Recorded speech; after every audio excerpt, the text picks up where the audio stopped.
T01. This is Dean Briscoe. Her name is Madison Fuller. Good morning. Good morning, Madison. What would you say is the most important aspect of your platform? I think that it's really important that people understand that bullying is never okay. It's such a huge problem, and people need to know that bullying is never, ever, ever okay. I use 3 life lessons in my platform. 1, you're not alone. 2, it's not your fault. And 3, you can do something about it. When you're in that bully situation, you need to know what to do. I use my puppets. Leo the lion is my main one, and he helps share my message with kids. It's my attention getter. I wrote a children's book, and it's basically the story of when I was bullied. I was bullied in the 7th grade by a girl named Bria in my PE class, and she would harass me, cuss me out, and once tried to choke me with a leather belt. And it was terrifying. So that's where my platform really began. So I use these 3 life lessons with the help of my sidekick Leo and my book to share my message with kids. It's an attention getter, and it really gets them ready. If you had to eliminate one of those life lessons, which one would you eliminate? I think that they're all really, really important. I think the most powerful one is you're not alone. It's not your fault, and you can do something about it. So I would do you're not alone. When does teasing go into being bullied? Is there a fine line there? I think there is. You need to make sure that when you are teasing, if you are playing around with your friends, that you aren't hurting their feelings and they know that you're not serious. Whether you're being serious or not, they can take offense to it and it can upset them. That's a form of bullying. How did you get into your talent? When I was 6 years old, I saw someone doing it, and I was like, oh my gosh, that is what I want to do. So I went home and I got in front of my mirror and I started just practicing with my hands, and I fell in love with it. And I told my mom, I'm serious, I want to do this. So she got me a puppet, which are what you see with most ventriloquists. They're basically moving their hands up and down like this inside. But then I moved on to vent figures, which I'll be sharing with you, and they're a lot more complicated. They're like playing a musical instrument. I have these different buttons inside both of them, and they make their eyes move, their eyes shut, their eyebrows move, and their mouth move. And so it's really like playing a musical instrument 2 at a time. And it's a definite challenge, but I love it. I see that you performed in Branson. How did you get that opportunity? Well, we were going to Branson. I've been to Branson multiple times, and I absolutely love it. And it was during Christmas time, and we got with this guy who works with all the different shows. And he got me in on the Dixie Stampede, which is Dolly Parton's show. It is kind of like medieval times, but the country version. And like I said, it was Christmas time, so I got to be the opening act and perform Christmas tunes. It was awesome. What bugs you about your peers? Bullying. In my school, I see it. It's not actually that bad. I'm very fortunate. That is not a huge problem in my school. But when I do see it, it really bothers me, especially because it's my platform. I understand Leo the lion. Tell me about Marty the dog. Why Marty? Okay, well, Marty was my very first one. He's like my little baby to me. He is the bully in my book. I wrote and illustrated the book, and he's the one who's the bully to my frog, Frisco. So I have all 3 of my characters, and I actually bring them with me when I do my school program, so it makes it real for the kids. So Marty's the bully, Frisco's the one being bullied, and Leo's the one helping the kids understand what to do when they're in that situation. Madison, I noticed you said that you had contributed to St. Jude's Children's Hospital. That's a wonderful operation. I've had some association with it. Could you tell the panel just a little bit about that? Have you a little familiarity with that hospital and what they do? Well, St. Jude's is the research hospital for children with cancer. It's all about children. And whether they can pay for it or not, they're going to treat them. So I think that that's a really, really great hospital, and it's something that's very dear to my heart because seeing the children it really gets to me.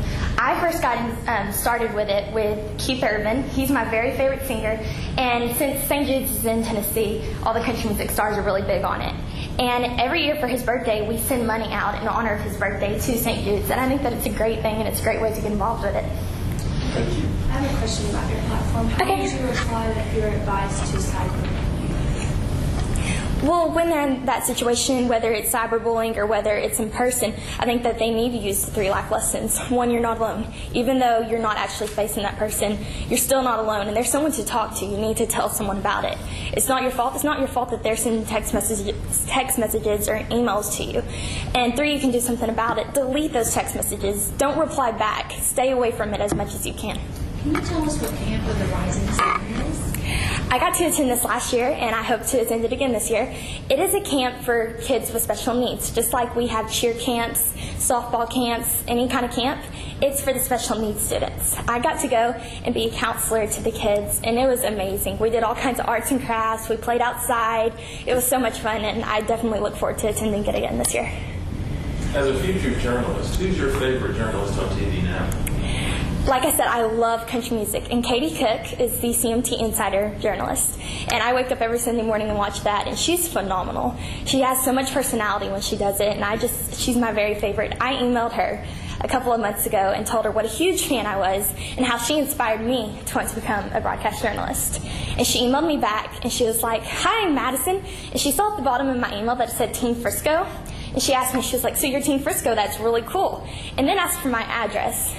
And to my surprise, a couple of weeks later, she sent me a signed autograph, and it said, "Hi, Miss Team Frisco, Madison, have a great 2010. And ever since then, I've been like, oh my gosh, because she took the time out of her busy schedule to email an inspiring fan, and it really meant a lot. Do you have a success, excuse me, do you have a success story that you could share that as a result of your platform and using the puppets? I think that when you see how the kids really understand my platform a lot better when I use the puppets, I think that it really helps a lot. They see the visual. When they see all three of my puppets sitting in front, they actually see it come into life, and they know that it's real, and it helps them really understand it better. So I think that just seeing the kids' faces and how they really can connect because of the puppets, that's how they understand it a lot better.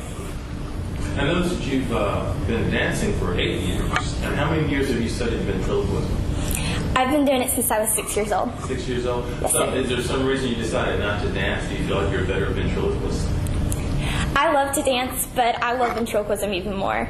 It's something that makes me unique, and if I was lucky enough to become Miss Teen Texas, then that is a talent that is so marketable for this organization. There's not many ventriloquists, so I feel like I'm marketable for the organization as a ventriloquist, and it's something I love. Madison, there's a friend of mine that lives in your hometown, a lot of public speaking, and I was wondering if you ever had the opportunity to hear him or know of him, C. Ziegler. Have you heard that name? Yes, sir. His wife, Jenny. My ventriloquist teacher, her name was Amy Jones, and she worked for Zig Ziglar. And she would always bring me pictures of him, and it was so neat. She was my ventriloquist teacher since age of 6, and she was a motivational speaker for him, and she was amazing. She was like my big sister, my best friend, and role model. And last year, I lost her to cancer, so that's something very dear to my heart, and that's why ventriloquism is so special to me. What was her name? Amy Jones. She was a former contestant. Thank you. Madison, what do you want to be Miss Teen Texas? Miss Teen Texas brings so many opportunities. You have the chance to represent Texas at the Miss America's Outstanding Teen Pageant. You get to travel across the state and share your platform. I know that I'm ready for this job. I want it so badly. I have worked so hard. For the past 3 years, I always thought that I was ready for it, and I was like, yes, I want to be Miss Teen Texas. But I was always kind of afraid of the job. I always had these times where I was like, oh, well, I'm afraid of this, or I'm not sure about that. But for this third year, I know that I'm completely ready, and I'm not scared of the job. I'm fearless, and I'm ready for it. Madison, thank you very much. We've enjoyed it. Thank you. Nice meeting you.